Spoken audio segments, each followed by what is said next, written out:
नमस्कार, मैं हूं विवेक और आप देख रहे हैं आपकी आवाज़।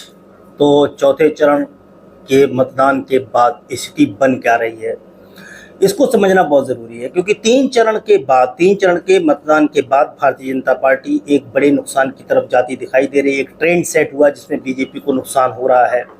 तो अब चौथे चरण के मतदान के बाद बीजेपी की स्थिति रहने वाली क्या है। यहाँ हम एनडीए की बात नहीं करेंगे, बीजेपी के जो घटक दल हैं उनकी बात नहीं करेंगे, हम केवल और केवल बीजेपी की बात कर रहे हैं। उत्तर प्रदेश के सीट दर सीट हम लोगों ने आकलन किया था और आपको बताया था ज़मीनी हकीकत क्या है। वहाँ के बहुत सारे स्थानीय पत्रकारों से बात करके और अपनी टीम के लोगों को वहाँ भेज करके जो भी इंफॉर्मेशन निकली वो आप लोगों के साथ साझा की। लेकिन अब स्थिति क्या है, तो चौथे चरण में जो मतदान हुआ वो बिहार में 5 सीटें हैं, झारखंड में 4 सीटें हैं, मध्य प्रदेश में 8, महाराष्ट्र में 11, उड़ीसा में 4, तेलंगाना में 17, आंध्रा में 25, उत्तर प्रदेश में 13, पश्चिम बंगाल में 8 और जम्मू कश्मीर में 1 सीट पर मतदान हुआ।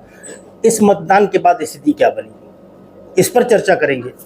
लेकिन कुल मिलाकर के अभी तक हुआ क्या है, इस पे अगर हम लोग बात करें, आखिर बीजेपी को नुकसान जो हो रहा है वो हो क्यों रहा है और क्या हकीकत में नुकसान हो भी रहा है। तो अगर नुकसान हो रहा है तो उसके कारण ढूंढना जरूरी है। हम लोग प्रदेशवार समीक्षा करेंगे, सीटवार समीक्षा करेंगे कि चौथे चरण में बीजेपी कुछ सीटें बढ़ा पाएगी या उसकी सीटें और कम होने की संभावना है। जो एक ट्रेंड सेट हुआ है, जो एक ट्रेंड चल रहा है कि बीजेपी की 3 चरण के मतदान के बाद सीटें कम हो रही हैं, चाहे वो उत्तर प्रदेश हो, चाहे महाराष्ट्र हो, चाहे बिहार हो, जहाँ से भी बात करें वहाँ से अच्छी खबरें नहीं आ रही हैं। चूँकि मतदान प्रतिशत कम है, बीजेपी की अंदरूनी कलह है, उसकी वजह से बीजेपी की सीटें कम हो रही हैं। अब नारा दिया गया था 400 पार, या कहा गया था 370 पार।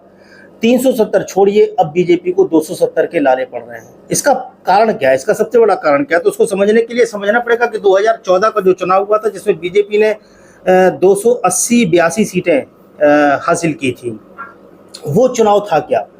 वो जो चुनाव था 2014 का चुनाव, बीजेपी को वोट नहीं पड़ा, कांग्रेस के खिलाफ इस देश में एक माहौल पैदा हुआ और कांग्रेस के खिलाफ जो एक सेंटीमेंट बना उसका फ़ायदा, चूंकि सबसे बड़ी opposition party Bharatiya Janata party थी जिसका पूरे देश में संगठन था, उसको फ़ायदा मिला। बीजेपी कोई अपनी नीतियों के कारण, कोई अपने आंदोलन के कारण नहीं आई थी, जबकि देशव्यापी एक आंदोलन का उनको लाभ मिला और वो सत्ता में आए और 282 सीटें उन्होंने हासिल की। अब 282 सीटें 2014 में उन्होंने हासिल की। उसके बाद जो भारतीय जनता पार्टी के कार्यकलाप रहे, उसके एंटी इनकम्बेंसी की अगर हम लोग बात करें तो एंटी इनकम्बेंसी के लिए बहुत सारी चीज़ें 2014 के चुनाव के बाद हुई। जैसे जीएसटी लागू किया, जीएसटी से व्यापारियों में बहुत नाराजगी थी। नोटबंदी लागू हुई, पूरे देश में त्राहिमाम हुआ, लंबी लंबी लाइनें लगी एटीएम के बाहर। और उस एंटी इनकम्बेंसी का नुकसान जो बीजेपी को होना चाहिए था, चाहे जीएसटी हो, नोटबंदी हो, 2 करोड़ नौकरियों की बात की थी, उसमें भी निराशा हुई। तमाम पर्चे लीक हुए, मध्य प्रदेश का व्यापम घोटाला आपको पता होगा। तो इतनी एंटी इनकम्बेंसी के बावजूद भी 2019 के चुनाव में सीटें बढ़ कैसे गईं। वो बढ़कर के 282 की जगह 300 से ऊपर सीटें बीजेपी की कैसे आ गईं। अगर एंटी इनकम्बेंसी थी तो सीटें घटनी चाहिए थी। तो आप याद करिए कि एक नापाक हरकत पड़ोसी मुल्क ने की और पुलवामा का अटैक हुआ, उसके बाद सर्जिकल स्ट्राइक हुई और देश में अजीब तरह का गुस्सा था और लोग अपना दुख दर्द भूल करके देश के साथ दृढ़ता उन्होंने शो की। और इस तरह के जो आकस्मिक चुनाव होते हैं, आकस्मिक घटनाओं के जो चुनाव होते हैं, वो कभी ही कभी होते हैं। जैसे 1984 में इंदिरा गांधी की हत्या के बाद कांग्रेस के खिलाफ काफ़ी एंटी इनकम्बेंसी थी, लेकिन इंदिरा गांधी जी की हत्या हो गई दुर्भाग्यपूर्ण तरीके से और उसके खिलाफ देश में एक आक्रोश बना और उस आक्रोश का परिणाम ये हुआ कि 400 से ज़्यादा सीटें जीतने वाली कांग्रेस पार्टी पहली पार्टी बनी इस देश में। किसी पार्टी ने अगर 400 से ज़्यादा सीटें जीती थी वो थी कांग्रेस। तमाम एंटी इनकम्बेंसी के बाद एक घटना ने उसको 400 तक पहुंचा दिया। इसी तरह 2014 से लेकर के 2019 तक के जो भारतीय जनता पार्टी के कार्यकलाप थे, उसकी एंटी इनकम्बेंसी के चलते उसको नुकसान होना चाहिए था, लेकिन एक आकस्मिक घटना जिसको हम लोग दुर्घटना बोल सकते हैं, एक्सीडेंटल, जो जिसकी उम्मीद ना हो और वो घट जाए, जो पूरे देश को इकट्ठा कर दे, एकजुट कर दे और एक सूत्र में पिरो दे, वो घटना थी पुलवामा का अटैक। सब कुछ भूल करके लोगों ने पार्टियां छोड़ दी, पार्टी लाइन छोड़ दी और जाकर के सीधा का सीधा भारतीय जनता पार्टी को वोट किया। तो 300 से ऊपर सीटें भारतीय जनता पार्टी ने जीत ली तमाम एंटी इनकम्बेंसी के बाद। लेकिन याद रखिए, ये आकस्मिक घटनाएं होती हैं, ये एक्सीडेंटल केस होते हैं जो अचानक से घट जाए, जिसकी लोगों को कल्पना न हो, और उस कंडीशन में खतरे को भांपते हुए पूरा राष्ट्र इकट्ठा हुआ और भाजपा को 300 सीटें मिली। लेकिन इस बार इस तरह की कोई परिस्थितियां पैदा नहीं हुई जिससे देश का सेंटीमेंट जागता और पूरा देश एक साथ आकर के एक पेज पे आकर के और सारी चीज़ों से ऊपर उठ के अपने दुख दर्द भूल करके वोट करता। 2019 के बाद 2019 से लेकर के 2024 तक जो भी हुआ उसको लोगों ने रीड किया और वॉच किया। अब यहाँ एक चीज़ और आती है कि 2019 का चुनाव जीतने के बाद भारतीय जनता पार्टी ने कुछ प्रदेशों में अपनी सरकार बनाई और उनको उसका फ़ायदा मिला। किस चीज़ का फ़ायदा मिला जिससे उन्होंने सरकार बनाई? तो कह सकते हैं कि 2019 के बाद कोरोना काल आया। कोरोना काल में लोग परेशान थे और त्रहमाम चारों तरफ थी और लोगों को खाने की मुश्किल थी। उस कंडीशन में भारतीय जनता पार्टी ने एक स्कीम लॉन्च की, 5 किलो राशन, जो पहले भी मिलता था लोगों को, राशन कार्ड के ऊपर मिलता था, उसके कुछ पैसे लिए जाते थे, उन्होंने बिल्कुल फ्री कर दिया। लोगों को एक राहत महसूस हुई कि इस बुरे दौर में हमको बीजेपी ने कुछ राहत दी। तो 5 किलो राशन उस समय वो काम किया, एक सेंटीमेंट बना देश में, और 5 किलो राशन पर कई प्रदेशों के चुनाव भारतीय जनता पार्टी ने जीत लिए। जैसे जैसे समय बीतता गया वो 5 किलो राशन भी लोगों को भारी पड़ने लगा। अब लोगों की समझ में ये आने लगा कि 5 किलो राशन से, चूंकि अब जब परिस्थितियाँ सामान्य हुई, नॉर्मल हुई, तब लोगों को लगा कि 5 किलो राशन का मुद्दा अब बहुत महत्वपूर्ण नहीं है, 5 किलो राशन से काम नहीं चल रहा है। जब लोग उस आपदा से बाहर निकले तो उनको रोजगार की तलाश थी, रोजगार नहीं मिल रहा था, इससे लोगों में आक्रोश पैदा हुआ और महंगाई इधर बढ़ती चली जा रही थी। आप लाख हवाला दें कि यूक्रेन का युद्ध हो गया, कोरोना हो गया और ये सारी चीज़ें हो गई और इसकी वजह से महंगाई बढ़ी, लेकिन लोगों को इन सब से कोई मतलब नहीं है। लोगों को महंगाई, बढ़ती हुई महंगाई और बेरोजगारी से मतलब है, और यही कारण रहा कि इस चुनाव में महंगाई और बेरोजगारी एक मुद्दा बना। महंगाई बेरोजगारी का मुद्दा इतना बड़ा बन गया कि उसने भारतीय जनता पार्टी को बैकफुट पे ढकेल दिया। यहाँ लेकिन भारतीय जनता पार्टी को एक उम्मीद थी कि वो एक बार फिर इस देश में एक सेंटीमेंट क्रिएट कर पाएंगे राम मंदिर को लेकर के, हिंदुत्व का मुद्दा। लेकिन धार्मिक आस्थाएं सबकी अपनी अपनी है, हर व्यक्ति धर्म को मानता है, हर व्यक्ति के अपने पूजा की पद्धति अलग अलग है।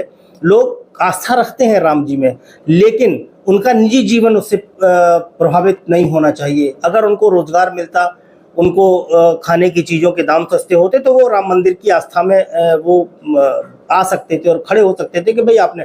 लेकिन पहली मार तो पेट पे होती है ना। जब पेट की मार होती है तो आदमी पहले पेट की मार के सामने जो भी परिस्थितियां होती है उनसे जूझता है, धर्म उसके बाद आता है। धर्म सबका मामला है। सब, एक भूखा आदमी भी सुबह उठ करके भगवान के सामने हाथ जोड़ता है, दिन भर उसका अच्छा जाए इसकी वो कामना करता है। लेकिन दिन चूंकि अच्छा नहीं जा रहा है तो इसके लिए भगवान को तो कोसता नहीं है आदमी, क्योंकि भगवान तो जो करते हैं बेहतर ही करते हैं। आप भगवान के नाम पे लोगों को उलझाना चाहते हैं और आपके हाथ में जो आप करना नहीं चाहते हैं। आप लोगों को रोजगार नहीं दे रहे हैं, आप लोगों के बढ़ती हुई महंगाई पे बात नहीं करना चाहते हैं, लोगों की एजुकेशन, बच्चों की एजुकेशन पे बात नहीं करना चाहते हैं, और उसके ऊपर आप व्यंग करते हैं। आपका आईटी सेल व्यंग करता है। एक बड़ा गुस्सा पैदा हुआ इस देश में लोगों के अंदर। दूसरा, आपके कुछ एक फैसले जो बड़े उल्टे पड़ गए, खासतौर से उत्तर प्रदेश में। उत्तर प्रदेश में आवारा पशुओं का एक ऐसा मामला जिसने किसानों को परेशान करके रख दिया। आवारा पशुओं की वजह से कई किसानों की जान गई।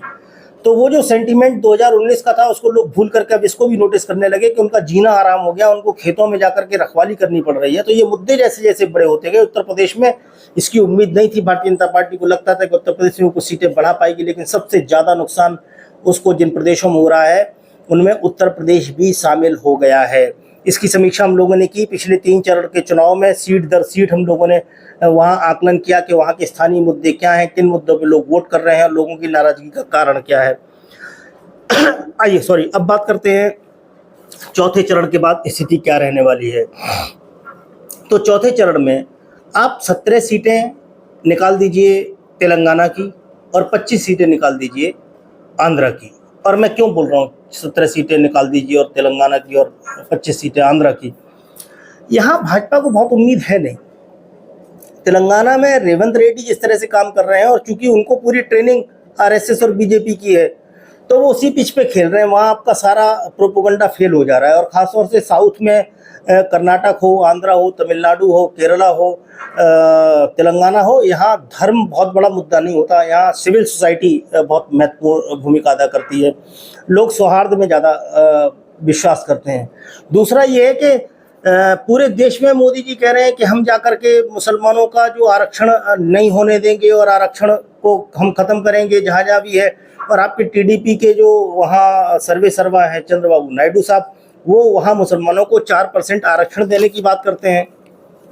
और सबसे बड़ी चीज़ एक ये है कि वो 4% आरक्षण देने की बात नहीं करते हैं, साथ साथ वो माइनॉरिटी फाइनेंस कमीशन की बात करते हैं, मुस्लिमों को पेंशन देने की बात करते हैं। तो वहाँ दोहरा रवैया आप अपना रहे हैं, जबकि वहाँ ये सब मुद्दे बहुत काम नहीं करते। लेकिन ये सारी चीज़ें ये हैं कि आपका दोहरा चरित्र जो है वो वहाँ। और दूसरा, आंध्रा में 6 सीटों पर बीजेपी लड़ रही है, जबकि 2019 के चुनाव में 25 सीटों पर वो लड़े थे और उनकी 2500 सीटों पे जमानत जब्त हुई थी। जबकि जो दूसरों को देखते हैं कि बताते हैं कि जमानत जब्त पार्टी ये फलाना है, जबकि आंध्रा में भारतीय जनता पार्टी की खुद 2019 में 25 सीटों पर जमानत जब्त हो चुकी है।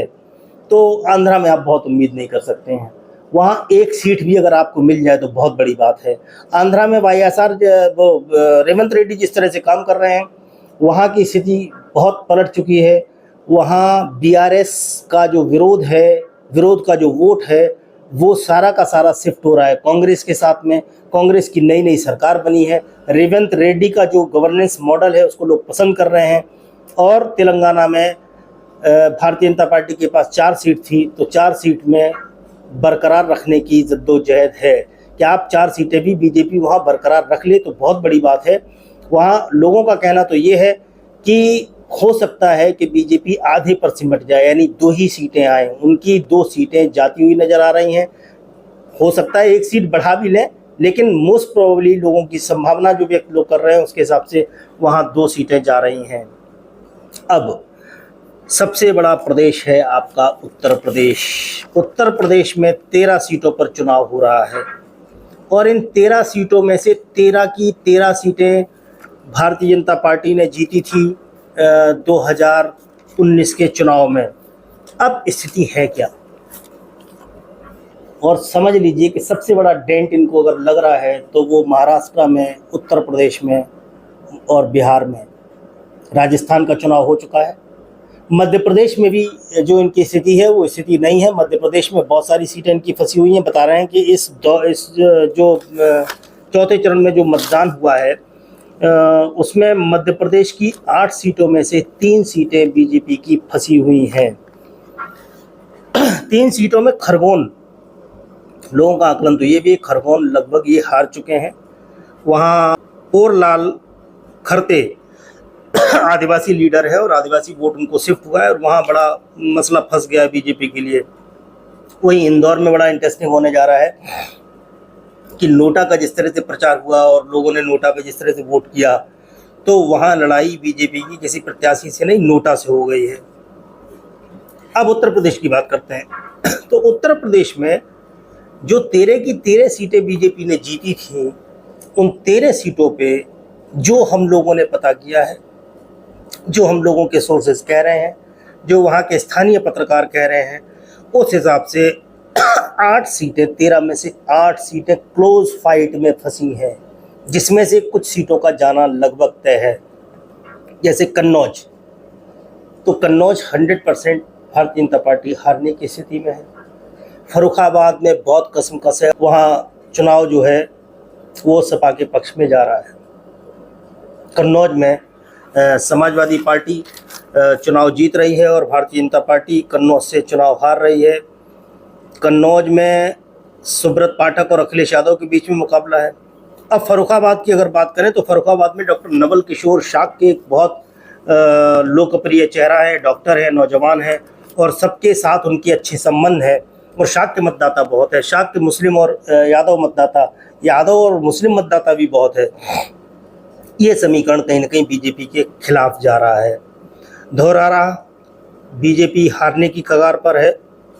हरदोई बीजेपी हार सकती है। लखीमपुर खीरी में लोगों ने बहुत साइलेंटली वोट किया और वहाँ बीजेपी चुनाव हार रही है।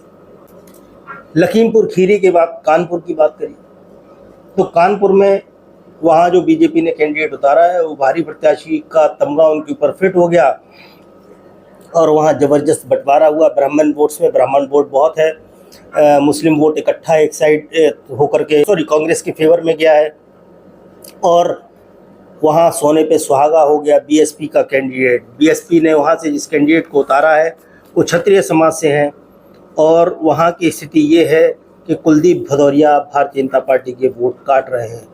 तो कन्नौज भी, कानपुर भी वहाँ सीट फंसी हुई है। तो अब जो सीटें फंसी हुई हैं कन्नौज, फर्रुखाबाद, धौरारा, हरदोई, लखीमपुर खीरी, बहराइच, कानपुर और इटावा में भी भारतीय जनता पार्टी हारने की स्थिति में है। तो आप ये मानिए कि इन 13 सीटों में से 8 सीटों पर भारतीय जनता पार्टी बुरी तरह फंसी हुई है, जिसमें ये लगभग तय माना जा रहा है कि भारतीय जनता पार्टी 4 सीटें हारने जा रही है। अब इसका आगे समीक्षा हम लोग करेंगे कि 4 चुनाव के बाद टोटल सीट्स का लगभग जो एक आकलन निकल करके आ रहा है वो क्या है, इसकी बात करेंगे अगले वीडियो में। आज के लिए इतना ही, मुझे दीजिए आज्ञा, फिर मिलेंगे अगले कार्यक्रम में। तब तक के लिए नमस्कार।